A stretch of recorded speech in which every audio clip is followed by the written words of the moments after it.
Live at 6 ആരംഭിക്കുന്നു. നോക്കാം ആദ്യം തലക്കെട്ട്. സംസ്ഥാനം ഗുരുതര കടബാധ്യതയിലെന്ന് ധവളപത്രം. കടബാധ്യത 5.07 ലക്ഷം കോടി രൂപ. നഷ്ടത്തിൽ മുന്നിൽ KSRTCയും ജല അതോറിറ്റിയും. കിഫ്ബി സമാന്തര ഭരണ സംവിധാനമെന്നും വിമർശനം. ധവളപത്രത്തിൽ വിയോജനക്കുറിപ്പുമായി പ്രതിപക്ഷം. ആരോപണം തള്ളി മുഖ്യമന്ത്രി.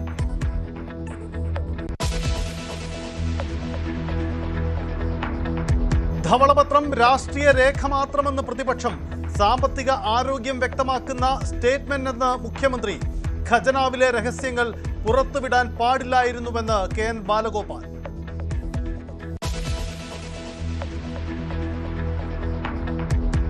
ADM നവീൻ ബാബുവിന്റെ മരണത്തിൽ CBI അന്വേഷണത്തിന് തീരുമാനം. മകൾക്ക് ആശ്രിത നിയമനം നൽകും. തീരുമാനം മന്ത്രിസഭാ യോഗത്തിൽ. സർക്കാരിന് നന്ദിയെന്ന് കുടുംബം.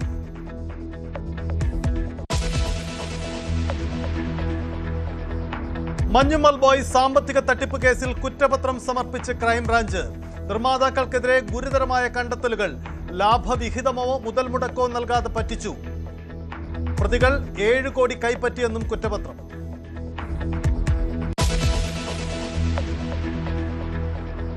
ഒടുവിൽ കേരളത്തിൽ കാലവർഷമെത്തി. പലയിടങ്ങളിലും കനത്ത മഴ. 6 ജില്ലകളിൽ ഓറഞ്ച് അലർട്ട്. അരുവിക്കര ഡാമിന്റെ ഷട്ടറുകൾ തുറന്നു. പൊന്നാനിയിൽ ദേശീയപാതയിൽ കാർ വെള്ളക്കെട്ടിൽ വീണ അപകടം.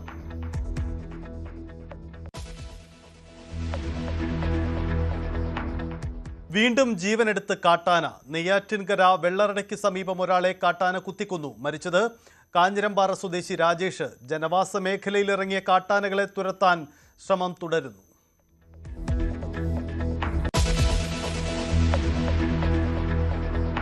മാലിന്യ കൂമ്പാരമായി ആലപ്പുഴ ബീച്ച്. വണ്ടർ ഫാൾസ് പ്രദർശനത്തിന് ശേഷവും പ്രദേശം വൃത്തിയാക്കിയില്ല.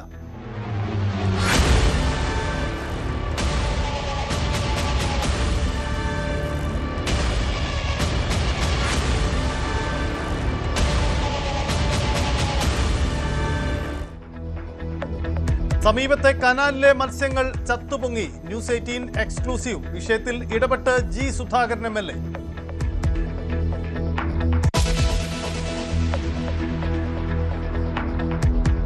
സംസ്ഥാനത്ത് ആദ്യമായി ഇസ്ലാം ഫ്രണ്ട്ലി ജിം. പാലക്കാട് തുടങ്ങുമെന്ന് പ്രഖ്യാപനം. ഇസ്ലാമിക നിയമങ്ങൾക്കനുസരിച്ച് മാത്രം ജിമ്മിൽ പ്രവേശനം. സ്ത്രീകളെയും പുരുഷന്മാരെയും ഒരുമിച്ച് കടത്തിവിടില്ല. സംഗീതത്തിനും വിലക്ക്. ശരീരം പൂർണ്ണമായും മറയ്ക്കണമെന്നും നിർദ്ദേശം.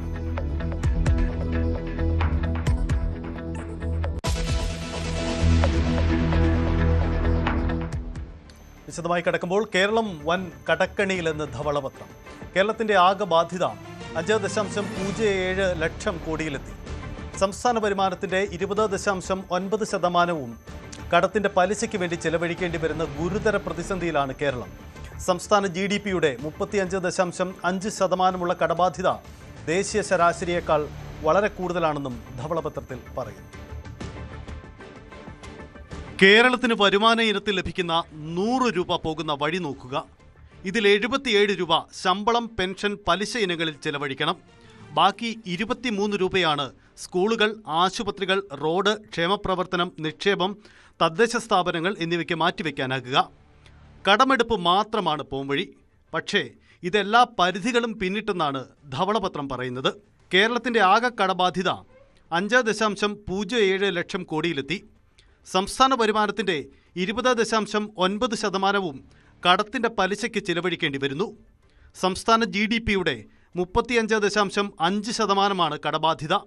ഇത് ദേശീയ ശരാശരിയേക്കാൾ വളരെ കൂടുതലാണെന്ന് ധവളപത്രത്തിൽ പറയുന്നു. 2024-25 12 മാസത്തിൽ 10 മാസവും ട്രഷറി നെഗറ്റീവ് ബാലൻസിലായിരുന്നു. ദൈനംദിന ചെലവുകൾ നടത്താൻ റിസർവ് ബാങ്കിൻ്റെ wise and means advance, over draft തുടങ്ങിയ സൗകര്യങ്ങളെ ആശ്രയിക്കേണ്ടി വന്നു. 2025 കേരളം 262 ദിവസം വെയ്സ് ആൻഡ് മീൻസ് അഡ്വാൻസ് ഉപയോഗിക്കുകയും 84 ദിവസം ഓവർ ഡ്രാഫ്റ്റിലാവുകയും ചെയ്തു. പുതിയ സർക്കാരിന് തൊട്ടു മുന്നിലുള്ള പ്രതിസന്ധി ഇങ്ങനെയാണ്. സംസ്ഥാന സർക്കാർ ജീവനക്കാർക്കും പെൻഷൻകാർക്കുമുള്ള DA, DR കുടിശ്ശിക യഥാക്രമം 21,670 കോടി, 14,387 കോടി എന്നിങ്ങനെയാണ്. ബാങ്കുകൾക്കും കരാറുകാർക്കും നൽകാനുള്ളത് 3,431 കോടി. ആകെ കുടിശ്ശിക 48,733 കോടി. പൊതുമേഖലാ സ്ഥാപനങ്ങൾ പലതും നഷ്ടം നേരിടുന്നു. 2024-25 ആകെ നഷ്ടം 78,851 കോടി. നഷ്ടക്കണക്കിന്റെ 72% KSRTC, വാട്ടർ അതോറിറ്റി, സർക്കാർ രൂപീകരിച്ച പെൻഷൻ കമ്പനി എന്നീ സ്ഥാപനങ്ങൾക്കാണ്. ബജറ്റുകളിൽ സർക്കാർ പ്രതീക്ഷിക്കുന്ന വരുമാനവും യഥാർത്ഥ വരുമാനവും തമ്മിൽ വലിയ വ്യത്യാസമുണ്ട്. സംസ്ഥാന നികുതി വരുമാനം പ്രതീക്ഷിച്ചതിനേക്കാൾ ശരാശരി 10% കുറവാണ്. കേന്ദ്ര സഹായം കുറയുന്നത് കടുത്ത ആശങ്കയുണ്ടാക്കുന്നുണ്ട്. 2026-27 കേന്ദ്രത്തിൽ നിന്നും പ്രതീക്ഷിച്ച തുകയേക്കാൾ ഏകദേശം 20,000 കോടിയോളം കുറവ് വരുമെന്നാണ് റിപ്പോർട്ടിൽ പറയുന്നത്. റിപ്പോർട്ടിന്റെ മറ്റ് ശുപാർശകൾ ഇവയാണ്: ധനകാര്യ നിയന്ത്രണം ശക്തമാക്കുക, സർക്കാർ ചെലവുകൾ പുനഃക്രമീകരിക്കുക, നഷ്ടത്തിലോടുന്ന പൊതുമേഖലാ സ്ഥാപനങ്ങളിൽ പരിഷ്കാരം കൊണ്ടുവരിക, സ്വകാര്യ നിക്ഷേപം കൂടുതൽ ആകർഷിക്കുക, വ്യവസായ വികസനത്തിനും തൊഴിൽ സൃഷ്ടിക്കും മുൻഗണന നൽകുക, വൈദ്യുതി ഉൾപ്പെടെയുള്ള അടിസ്ഥാന സൗകര്യ മേഖലകളിൽ സ്വകാര്യ നിക്ഷേപം പ്രോത്സാഹിപ്പിക്കുക എന്നിവയും ഈ റിപ്പോർട്ടിന്റെ ശുപാർശകളിൽ ഉൾപ്പെടുന്നു. News desk, news 18. കിഫ്ബി സംവിധാനം പൊളിച്ചെഴുതണമെന്നാണ് ധവളപത്രത്തിൽ പറയുന്നത്. കിഫ്ബിയുടെ രൂപീകരണത്തെ ധീരമായ നടപടിയെന്ന് വിശേഷിപ്പിക്കുന്നുണ്ടെങ്കിലും പുതിയ സാഹചര്യത്തിൽ കിഫ്ബിക്ക് ഇനി പ്രസക്തിയില്ലെന്നാണ് റിപ്പോർട്ടിൽ പറയുന്നത്. കിഫ്ബി വഴി സംസ്ഥാനത്തിനുണ്ടായ ബാധ്യത 56,000 കോടിയാണെന്നാണ് ധവളപത്രത്തിൽ വ്യക്തമാക്കുന്നത്. ധവളപത്രത്തിൽ കിഫ്ബി പരാമർശിക്കുന്നത് ഇങ്ങനെയാണ്: കിഫ്ബിയുടെ അടിസ്ഥാന ആശയം ഇപ്പോൾ തകരാറിലായിരിക്കുകയാണ്. അതിൻ്റെ വായ്പകൾ ഇപ്പോൾ സംസ്ഥാനത്തിൻ്റെ വായ്പകളാണ്. നിലവിലെ രൂപത്തിൽ തുടരണമോ എന്നതിനപ്പുറം ബാധ്യതകൾ എങ്ങനെ കൈകാര്യം ചെയ്യണം, ഘടന പൊളിച്ചെഴുതണം, നല്ല വശങ്ങൾ നിലനിർത്തണം എന്നിവയ്ക്കാണ് പ്രാധാന്യം നൽകേണ്ടത്. കിഫ്ബിയുടെ രൂപീകരണത്തെ ധീരമായ നടപടിയെന്നാണ് റിപ്പോർട്ടിൽ പറയുന്നത്. പദ്ധതികളുടെ പരിശോധന, സാങ്കേതിക മേൽനോട്ടം, ഡിജിറ്റൽ മാനേജ്മെന്റ്, ഗുണനിലവാര നിയന്ത്രണം എന്നിവയിൽ കിഫ്ബി മികച്ചതായിരുന്നു. പക്ഷേ ഇനി ഇങ്ങനെ തുടരേണ്ടതില്ലെന്നാണ് ധവളപത്രത്തിലെ ശുപാർശ. കിഫ്ബിക്ക് ഏകദേശം 21,000 കോടി വായ്പാ ബാധ്യത ബാക്കിയുണ്ട്. ഇതിനകം അംഗീകരിച്ച പദ്ധതികളിൽ 35,000 കോടിയിലധികം ഇനിയും ചെലവിടാനുമുണ്ട്. അതായത് സംസ്ഥാനത്തിന് മുന്നിലുള്ള ആകെ ബാധ്യത കിഫ്ബി വഴി ഏകദേശം 56,000 കോടിയാണ്.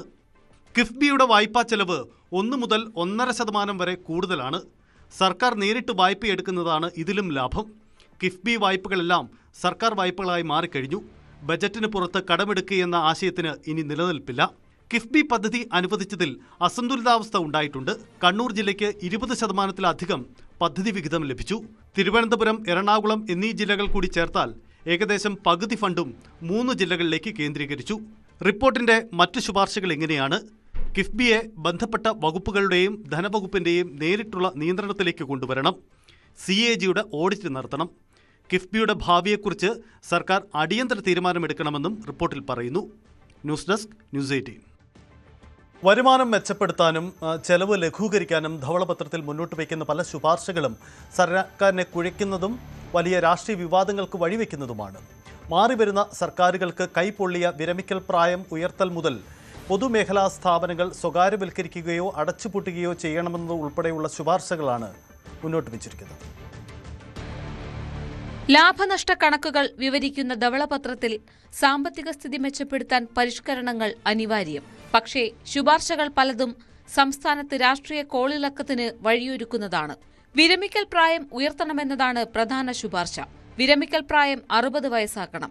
ശമ്പള പരിഷ്കരണം 10 വർഷത്തിലൊരിക്കലെന്ന കേന്ദ്ര മോഡൽ നടപ്പാക്കണം. പ്രതിഷേധം ഭയന്ന് ഇടത് സർക്കാർ നേരത്തെ ആലോചിച്ച് ഉപേക്ഷിച്ചതാണിത്. മദ്യവിൽപ്പന നടത്തുന്ന ബെവറേജസ് കോർപ്പറേഷൻ ലാഭത്തിലാണ്. എന്നാൽ സാധാരണക്കാരൻ വിലക്കയറ്റം കൊണ്ട് പൊറുതിമുട്ടുമ്പോൾ വിപണി ഇടപെടൽ നടത്തേണ്ട സിവിൽ സപ്ലൈസ് കോർപ്പറേഷൻ നഷ്ടത്തിലും. നഷ്ടം നികത്താൻ സപ്ലൈകോയും ബെവ്കോയും ലയിപ്പിച്ച് ഒരൊറ്റ കോർപ്പറേഷൻ ആക്കണമെന്നാണ് ധവളപത്രത്തിലെ ശുപാർശ. ഇതിന് തടസ്സങ്ങൾ നിരവധിയുണ്ട്. ഒപ്പം മദ്യപാനം പ്രോത്സാഹിപ്പിക്കുന്നെന്ന പ്രതീതി ജനിപ്പിക്കുമെന്ന അഭിപ്രായവും ഉയർന്നേക്കും. വൈദ്യുതി ഉൽപ്പാദനം കൂട്ടണം. ഊർജ്ജ ഉൽപ്പാദനത്തിന് ആണവ നിലയങ്ങൾ. ഊർജ്ജമേഖല സ്വകാര്യ നിക്ഷേപത്തിന് തുറന്നുകൊടുക്കണം. തന്ത്രപ്രധാനമല്ലാത്ത പൊതുമേഖലാ സ്ഥാപനങ്ങൾ സ്വകാര്യവൽക്കരിക്കുകയോ പൂട്ടുകയോ ചെയ്യണം. സബ്സിഡികൾ സാമ്പത്തികമായി പിന്നോക്കം നിൽക്കുന്ന അർഹതയുള്ളവർക്ക് മാത്രമാക്കി ചുരുക്കണമെന്നും ശുപാർശ. സംസ്ഥാനത്ത് മെച്ചപ്പെട്ട തൊഴിൽ സാഹചര്യമൊരുക്കാൻ കഴിയാത്തതിനാൽ നാട്ടിൽ ഉന്നത വിദ്യാഭ്യാസം പൂർത്തിയാക്കിയ 22 ലക്ഷം പേർ വിദേശത്താണ്. ക്ഷേമപ്രവർത്തനങ്ങൾ മാത്രം കൊണ്ട് സംതൃപ്തരാകാത്ത തലമുറയാണിത്. സ്വപ്നങ്ങൾ സാക്ഷാത്കരിക്കാൻ കെൽപ്പുള്ള ഭരണകൂടത്തെയാണ് അവർ പ്രതീക്ഷിക്കുന്നതെന്നും പറയുന്നു ധവളപത്രത്തിൽ. തലകീഴായി പ്രവർത്തിക്കുന്നുവെന്ന് സമിതി കണ്ടെത്തിയ പലതും നേരെയാക്കാനുള്ള ശുപാർശകൾ നടപ്പിലാക്കണമെങ്കിൽ രാഷ്ട്രീയ സാങ്കേതിക കടമ്പകൾ നിരവധിയെന്ന് ചുരുക്കം. News desk, news 18. മുഖ്യമന്ത്രി വി ഡി സതീശൻ സഭയിൽ വച്ച ധവളപത്രം ചട്ടപ്രകാരമല്ലെന്നും രാഷ്ട്രീയ രേഖ മാത്രമാണെന്നും പ്രതിപക്ഷം നിയമസഭയിൽ നിലപാടെടുത്തു. കേരളം വലിയ കടത്തിലാണെന്ന് വി ഡി സതീശൻ നേരത്തെ പറഞ്ഞത് ശരിയല്ലെന്ന് ഇപ്പോൾ വ്യക്തമായെന്നാണ് കെ എൻ ബാലഗോപാൽ അവകാശപ്പെട്ടത്. ഖജനാവിലെ രഹസ്യങ്ങൾ പുറത്തുവിടാൻ പാടില്ലായിരുന്നു.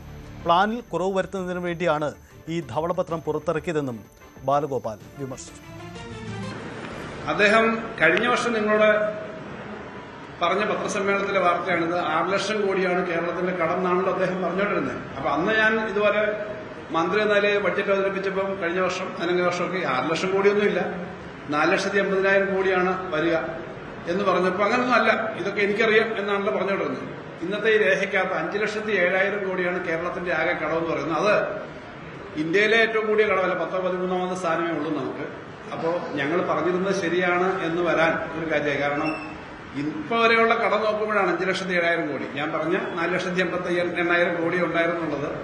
നേരത്തെ ഞങ്ങൾ പറഞ്ഞ കാര്യം ഒന്നുകൂടി വസ്തുതയാണ് എന്നും അദ്ദേഹം പറഞ്ഞിരുന്ന കാര്യം ശരിയല്ല എന്നും തെളിയിക്കുന്ന കാര്യങ്ങളാണ്. ഇപ്പോ ഇതിനകത്തെ ഡീറ്റെയിൽസ് എല്ലാം പുറത്താക്കി കൊടുക്കാൻ പാടില്ല. Shri K M Chandrasekhar cabinet secretary ഞങ്ങളും എല്ലാ കാര്യങ്ങൾക്കും സഹകരിപ്പിച്ചത്. ഇത് സംസ്ഥാനത്തിന്റെ സാമ്പത്തിക ആരോഗ്യം വ്യക്തമാക്കുന്ന ശരിയായ സ്റ്റേറ്റ്മെന്റ് ആണെന്നാണ് മുഖ്യമന്ത്രി അതേസമയം മറുപടി നൽകിയത്. രഹസ്യ ഒരു ഡോക്യുമെന്റും പുറത്തേക്ക് പോയിട്ടില്ല. ധനകാര്യ വകുപ്പിന്റെ നേതൃത്വത്തിലാണ് ഇത് തയ്യാറാക്കിയിരിക്കുന്നത്. ക്യാബിനറ്റിന്റെ അനുമതിയോടുകൂടിയാണ് തയ്യാറാക്കിയിരിക്കുന്നത്. ക്യാബിനറ്റിന്റെ അപ്രൂവൽ ഈ വൈറ്റ് പേപ്പറിനുണ്ട്. മുഴുവൻ നടപടിക്രമങ്ങൾ പബ്ലിക് ഡൊമൈനിലുള്ള ഡോക്യുമെന്റാണ് ഇതെല്ലാം. കിഫ്ബിക്കെതിരെ രൂക്ഷ വിമർശനവുമായി മുഖ്യമന്ത്രി വി ഡി സതീശൻ. ധനകാര്യ വകുപ്പിനെ പോലും അറിയിക്കാതെ പ്രവർത്തിക്കുന്ന ഒരു പ്രത്യേക സാമ്രാജ്യമായിട്ടായിരുന്നു കിഫ്ബി പ്രവർത്തിച്ചത്. വരുമാനമുണ്ടാക്കുന്ന ഒരു പദ്ധതിയും കിഫ്ബി മുഖേന നടപ്പിലാക്കിയിട്ടില്ല. കിഫ്ബിയെ വലിയൊരു പ്രതിഭാസമായി അവതരിപ്പിച്ചതുകൊണ്ട് സംസ്ഥാനത്തിന് എന്ത് ഗുണമാണ് ഉണ്ടായതെന്നും സതീശൻ ചോദിച്ചു. ധവളപത്രം അവതരിപ്പിച്ചതിനു ശേഷമുള്ള വാർത്താ സമ്മേളനത്തിലായിരുന്നു മുഖ്യമന്ത്രി. ADM നവീൻ ബാബുവിന്റെ മരണത്തിൽ CBI അന്വേഷണത്തിന് ശുപാർശ. മന്ത്രിസഭാ യോഗത്തിലാണ് തീരുമാനം. നവീൻ ബാബുവിന്റെ മകൾക്ക് ആശ്രിത നിയമനം നൽകും. സത്യസന്ധമായ അന്വേഷണം നടപ്പാക്കണമെന്നും സർക്കാരിന് നന്ദിയെന്നും കുടുംബം പ്രതികരിച്ചു.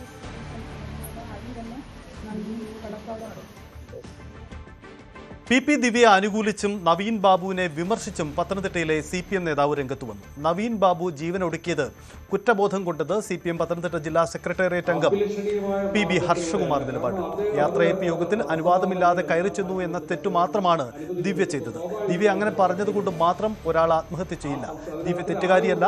ഉദ്യോഗസ്ഥ വീഴ്ച ഉണ്ടായാൽ ഭരണകർത്താക്കൾ ചോദ്യം ചെയ്യും. CBI അന്വേഷണം കൊണ്ട് ഒരു കാര്യവും ഇല്ലെന്നാണ് വിമർശനം. അതേസമയം ഹർഷകുമാറിന്റെ പരാമർശത്തെ തള്ളി CPMന്റെ പത്തനംതിട്ടയിലെ ജില്ലാ സെക്രട്ടറി രാജു എബ്രഹാം രംഗത്ത് വന്നു. ഹർഷകുമാറിന്റെ പ്രതികരണത്തെപ്പറ്റി തനിക്കറിയില്ല. പാർട്ടി നവീൻ ബാബുവിന്റെ കുടുംബത്തോടൊപ്പമാണെന്നും രാജു എബ്രഹാം പറഞ്ഞു. കേസ് അന്വേഷണത്തിൽ LDF സർക്കാർ വീഴ്ച വരുത്തിയിട്ടില്ല. PP ദിവ്യയെ പ്രതിയാക്കിയതും ജില്ലാ പഞ്ചായത്ത് പ്രസിഡന്റ് സ്ഥാനത്ത് നിന്ന് നീക്കിയതും പാർട്ടിയാണെന്നും രാജു എബ്രഹാം പറഞ്ഞു. മഞ്ഞുമ്മൽ ബോയ്സ് സാമ്പത്തിക തട്ടിപ്പ് കേസിൽ കുറ്റപത്രം സമർപ്പിച്ച ക്രൈംബ്രാഞ്ച്. നിർമ്മാതാക്കൾക്കെതിരെ ഗുരുതരമായ കണ്ടെത്തലുകളാണുള്ളത്. സിനിമാ നിർമ്മാണത്തിനായി പ്രതികൾ പണം മുടക്കിയില്ല. വഞ്ചിക്കണമെന്ന ഉദ്ദേശത്തോടെ തട്ടിപ്പ് നടത്തി. 1000 പേജുള്ള കുറ്റപത്രം എറണാകുളം പ്രിൻസിപ്പൽ സെഷൻസ് കോടതിയിലാണ് സമർപ്പിച്ചത്. നടൻ സൗബിൻ ഷാഹിർ, പിതാവ് ബാബു ഷാഹിർ എന്നിവരുൾപ്പെടെയാണ് ഈ കേസിലെ പ്രതികൾ. ED ഉദ്യോഗസ്ഥർക്കെതിരായ ആക്രമണത്തിൽ എന്ത് നടപടി സ്വീകരിച്ചുവെന്ന് സർക്കാരിനോട് ഹൈക്കോടതി. CBI അന്വേഷണം ആവശ്യപ്പെട്ടുകൊണ്ടുള്ള ഹർജി പരിഗണിക്കുമ്പോഴായിരുന്നു കോടതിയുടെ ഈ പരാമർശം. രേഖാമൂലം മറുപടി നൽകാനും കോടതി നിർദ്ദേശിച്ചു. പിണറായി വിജയന്റെ വീട്ടിലെ ED റെയ്ഡിന് പിന്നാലെയായിരുന്നു ആക്രമണമുണ്ടായത്. പോലീസ് അന്വേഷിക്കരുതെന്ന് പറയുന്നത് അപക്വമെന്നും കോടതി നിരീക്ഷിച്ചു. കേരളത്തിൽ കാലവർഷമെത്തി. ഇത്തവണ സാധാരണയേക്കാൾ 3 ദിവസം വൈകിയാണ് സംസ്ഥാനത്ത് കാലവർഷം എത്തുന്നത്. ഇന്ന് 6 ജില്ലകളിൽ തീവ്ര മഴ മുന്നറിയിപ്പാണുള്ളത്. പത്തനംതിട്ട, ആലപ്പുഴ, കോട്ടയം, ഇടുക്കി, എറണാകുളം, തൃശൂർ ജില്ലകളിലാണ് ഓറഞ്ച് അലർട്ട്. മറ്റു ജില്ലകളിലും ശക്തമായ മഴയാണ്. കൂടെ എൽ നിനോ ഭീഷണിയും നിലനിൽക്കുന്നുണ്ട്. ശക്തമായ മഴയെ തുടർന്ന് അരുവിക്കര ഡാമിന്റെ ഷട്ടറുകൾ തുറന്നു. ഡാമിന്റെ സമീപ പ്രദേശങ്ങളിൽ താമസിക്കുന്നവർ ജാഗ്രത പുലർത്തണമെന്ന് ജില്ലാ കളക്ടർ അറിയിച്ചു. ഒരു ഇടവേളയാണ് അറിയിച്ചത്.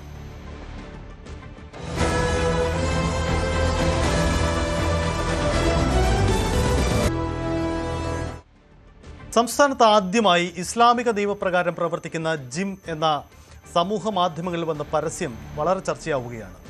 പാട്ടുണ്ടായിരിക്കില്ല, ശരീരഭാഗങ്ങളാകെ മറച്ചുകൊണ്ടായിരിക്കും പരിശീലനം, സ്ത്രീകൾക്കും പുരുഷന്മാർക്കും പ്രത്യേക സമയം തുടങ്ങിയ കാര്യങ്ങളൊക്കെയാണ് പരസ്യത്തിലെ അവകാശവാദം. പാലക്കാട് കേന്ദ്രീകരിച്ച് മുമ്പ് പ്രവർത്തിച്ചിരുന്ന ജിമ്മാണ് ഇത്തരത്തിൽ പുതിയ രീതിയിലേക്ക് മാറ്റുന്നതെന്ന് ഉടമ സമൂഹ മാധ്യമങ്ങളിലൂടെ അവകാശപ്പെടുന്നു. കേരളത്തിലെ ആദ്യ ഇസ്ലാമിക് ഫ്രണ്ട്ലി ജിമ്മാണ് പാലക്കാട് പുതുനഗരത്തിൽ വരാൻ പോകുന്നത് എന്നാണ് ഇതിൻ്റെ ഉടമസ്ഥരുടെ അവകാശവാദം. ഇക്കാര്യങ്ങൾ ചൂണ്ടിക്കാണിച്ചുകൊണ്ടാണ് അവരുടെ ഇൻസ്റ്റഗ്രാമിലെ റീല് അവർ പ്രസിദ്ധീകരിച്ചിരിക്കുന്നത്.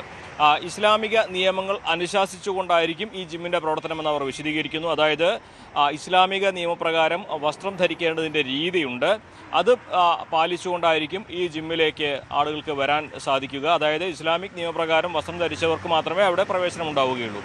രണ്ടാമതായിട്ട് ആണുങ്ങൾക്കും പെണ്ണുങ്ങൾക്കും സ്ത്രീകൾക്കും പുരുഷന്മാർക്കും രണ്ടിടങ്ങളിലായിട്ടായിരിക്കും പരിശീലനം. ഇടകലർന്നുകൊണ്ടുള്ള പരിശീലനം സാധ്യമാകില്ല. അതിനപ്പുറം സംഗീതം പൂർണ്ണമായിട്ടും ഉണ്ടാകില്ല. സാധാരണ ജിമ്മുകളിലൊക്കെ വലിയ മുഴക്കത്തിൽ പാട്ടുവയ്ക്കുന്നതൊക്കെ നമ്മൾ കാണാറുണ്ട്. ഈ ഇസ്ലാമിക നിയമപ്രകാരം സംഗീതം അനുവദനീയമല്ല, അതുകൊണ്ട് തന്നെ സംഗീതം ഉണ്ടാകില്ല. ഇതാണ് മൂന്ന് കാര്യങ്ങളായിട്ട് പ്രധാനമായിട്ട് അവർ പറയുന്നത്. നേരത്തെ ഉണ്ടായിരുന്ന ഒരു ജിമ്മ് അത് വീണ്ടും നിർമ്മിച്ച് രണ്ടാമത് തുടങ്ങുകയാണ്. അപ്പോൾ ഇസ്ലാമിക നിയമങ്ങൾ പാലിച്ചുകൊണ്ട് ഇസ്ലാമിക് ഫ്രണ്ട്ലി ആയിട്ടുള്ള ഒരു ജിംനേഷ്യമമാണ് ഇവിടെ തുടങ്ങാൻ പോകുന്നതെന്നാണ് ഉടമസ്ഥർ ഇൻസ്റ്റഗ്രാം വീഡിയോ വഴി പ്രഖ്യാപിച്ചിരിക്കുന്നത്, അല്ലെങ്കിൽ പങ്കുവച്ചിരിക്കുന്നത്. ഇതിനെതിരെ സാമൂഹ്യ മാധ്യമങ്ങളിൽ വലിയ വിമർശനം ഉയരുന്നുണ്ട്.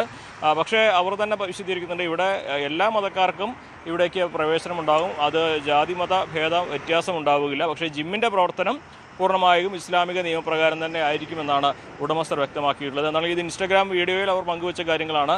അവരുടെ പ്രതികരണം ഒരുപക്ഷെ അതിൽ കുറച്ചുകൂടി വ്യക്തമായിട്ടുള്ള കാര്യങ്ങൾ ലഭിക്കും. എന്ന് ഇത് ജിമ്മിൻ്റെ പ്രവർത്തനം തുടങ്ങുമെന്നുള്ള കാര്യങ്ങളൊക്കെ ഇനി അറിയാനാണുള്ളത്. പക്ഷേ ഇതിനകം തന്നെ ഇസ്ലാമിക് ഫ്രണ്ട്ലി ജിം എന്ന അവരുടെ പ്രഖ്യാപനം അത് വലിയ തോതിൽ തന്നെ സാമൂഹ്യ മാധ്യമങ്ങളിൽ വിമർശനങ്ങൾക്കും മറ്റും വഴി തുറന്നിരിക്കുകയാണ്. CB Anumod, news 18. ഇടുക്കി പീരുമേട് പാമ്പനാറിൽ നിർമ്മാണത്തിലിരുന്ന 5 നില കെട്ടിടം പൊളിഞ്ഞു വീണു. നിർമ്മാണത്തിലെ അപാകതയാണ് കെട്ടിടം തകരാൻ കാരണമെന്നാണ് പ്രാഥമികമായ നിഗമനം. രാത്രി 1 മണി വരെ കെട്ടിടത്തിൽ നിർമ്മാണ തൊഴിലാളികൾ ഉണ്ടായിരുന്നു. പരിസരവാസികളും അത്ഭുതകരമായാണ് രക്ഷപ്പെട്ടത്. ദേശീയപാതയിൽ മഴയിൽ വെള്ളക്കെട്ടിൽ നിയന്ത്രണം വിട്ട് കാർ മറിഞ്ഞു. അപകടത്തിൽ പരിക്കുപറ്റിയ പട്ടാമ്പി പള്ളിപ്പുറം സ്വദേശികളായ സൈറ ബാനു, ഈസ്ബുള്ള, യൂനുസ്, മുബാറക്ക് എന്നിവരെ പൊന്നാനിയിലെ സ്വകാര്യ ആശുപത്രിയിൽ പ്രവേശിപ്പിച്ചു. പൊന്നാനി കുറ്റിപ്പുറം 6 വരി പാതയിൽ ഈശ്വരമംഗലം ഭാഗത്താണ് നിയന്ത്രണം വിട്ട കാർ മറിഞ്ഞ അപകടമുണ്ടായത്. എറണാകുളം ആശുപത്രിയിൽ ചികിത്സയ്ക്ക് പോവുകയായിരുന്ന ഇവരുടെ കാർ റോഡിൽ കെട്ടിനിന്ന വെള്ളത്തിൽ പതിച്ച് തെന്നിമറിയുകയായിരുന്നു.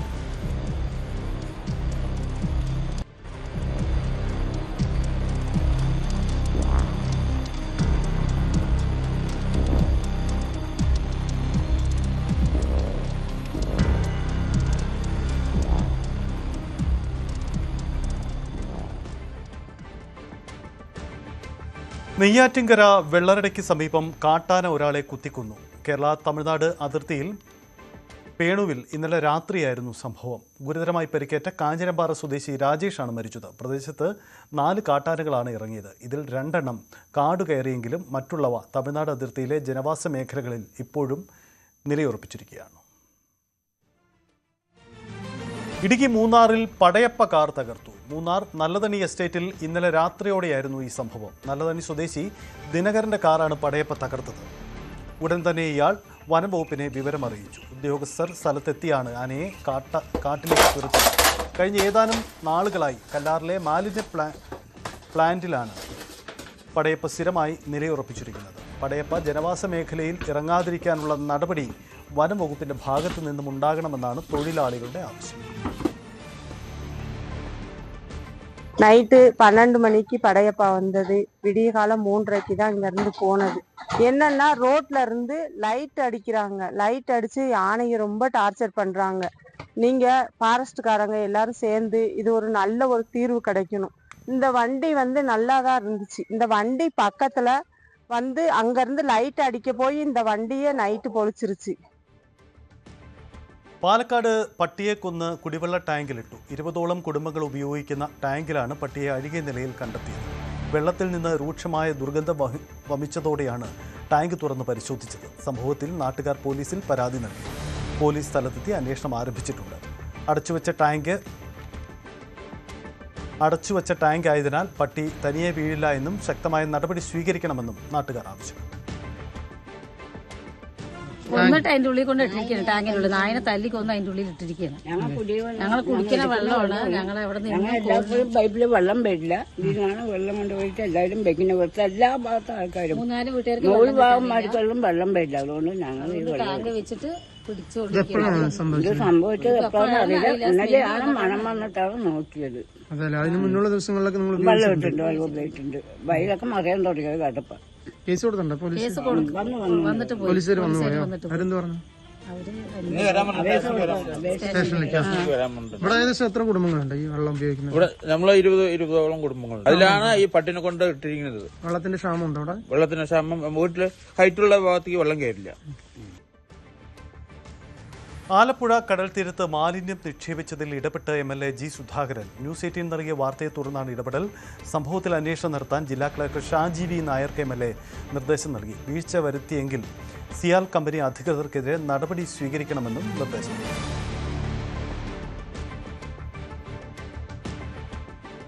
കോഴിക്കോട് ചികിത്സാ പിഴവ് ആരോപണത്തിൽ വീഴ്ചയുണ്ടെങ്കിൽ നടപടിയെടുക്കുമെന്ന് medical college superintendent in charge doctor Sunilkumar.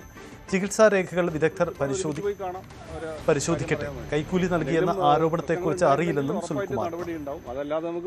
അതേസമയം ചികിത്സാ പിഴവ് ആരോപണം തെറ്റാണെന്നാണ് യൂറോളജി വിഭാഗം ഡോക്ടർ മണികണ്ഠൻ പറഞ്ഞത്. എല്ലാ ശസ്ത്രക്രിയകളും നടത്തിയത് കുടുംബത്തിന്റെ അനുമതിയോടെയാണ്. കഴിഞ്ഞ വർഷം ഓഗസ്റ്റിൽ ചെയ്തത് വലതുഭാഗത്തേക്ക് കീഹോൾ സർജറിയാണ്. ഇടതുഭാഗത്തെ പഴുപ്പ് നീക്കം ചെയ്യാൻ ട്യൂബ് ഇടുകയാണ് ചെയ്തത്. എല്ലാ നടപടിക്രമങ്ങൾക്കും കുടുംബത്തിന്റെ സമ്മതം രേഖാമൂലം വാങ്ങിയിട്ടുണ്ടെന്നും മണികണ്ഠൻ പറഞ്ഞു. ജീവൻ രക്ഷിക്കാൻ ചെയ്യേണ്ടത്. തിരുവനന്തപുരം മെഡിക്കൽ കോളേജിൽ കട്ടിലിൽ നിന്ന് രോഗി വീണ് മരിച്ച സംഭവത്തിൽ തുടർ നടപടി സ്വീകരിക്കുന്നുവെന്ന് മന്ത്രി കെ മുരളീധരൻ. രോഗിക്ക് കരളിനെയും തലച്ചോറിനെയും ബാധിക്കുന്ന രോഗം ഉണ്ടായിരുന്നു. പെട്ടെന്ന് ഞെട്ടുന്ന രോഗമാണ്. പോസ്റ്റ്മോർട്ടം റിപ്പോർട്ടിൽ തലയ്ക്ക് ക്ഷതമുണ്ടെന്നും മന്ത്രി വ്യക്തമാക്കി. പ്രിൻസിപ്പൽ ഉൾപ്പെടെയുള്ളവരെ ചുമതലപ്പെടുത്തി.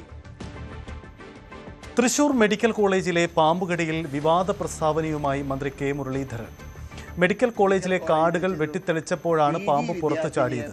PG വിദ്യാർത്ഥിനി പാമ്പിനെ ചവിട്ടിയാൽ പാമ്പ് തിരിച്ചു കുത്തുമെന്നും മന്ത്രി പറഞ്ഞു. എല്ലാ മെഡിക്കൽ കോളേജുകളും ക്ലീൻ ആക്കി വെക്കുക എന്നുള്ള എന്റെ പ്രതിപക്ഷ ഉപനേതാവ് പദവി ആവശ്യത്തിൽ നിലപാട് തുടർന്ന് CPI. ആവശ്യത്തിൽ നിന്ന് പിന്മാറേണ്ടെന്നാണ് CPM സംസ്ഥാന സെക്രട്ടേറിയറ്റിലുണ്ടായിരിക്കുന്ന ധാരണ. പാർട്ടി അഭിമാനം CPM-ന് മുന്നിൽ പണയം വെക്കേണ്ടതില്ല. വിട്ടുവീഴ്ച ചെയ്ത് ഭരണം നിലനിർത്തേണ്ട സാഹചര്യമില്ലെന്നും യോഗത്തിൽ അഭിപ്രായം.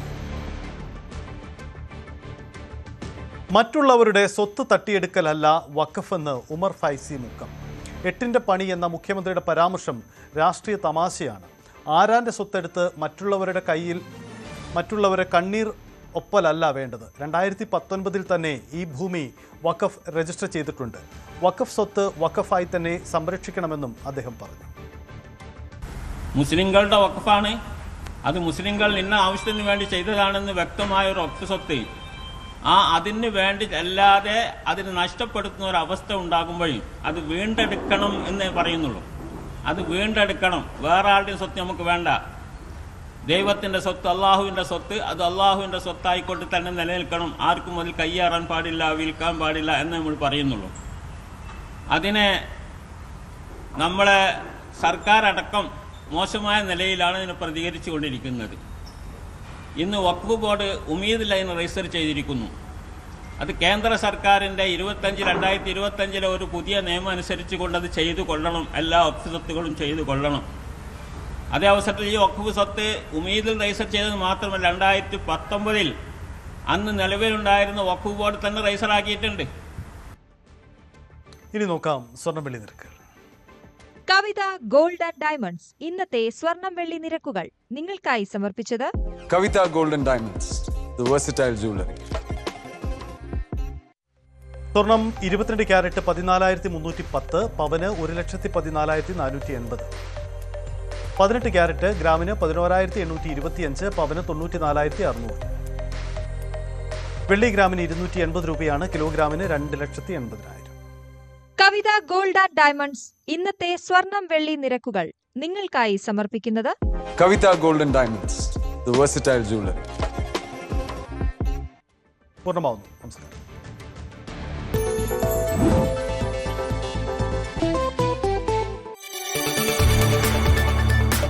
കൂടുതൽ വാർത്തകൾക്ക് news 18 Keralam YouTube channel subscribe ചെയ്യുക.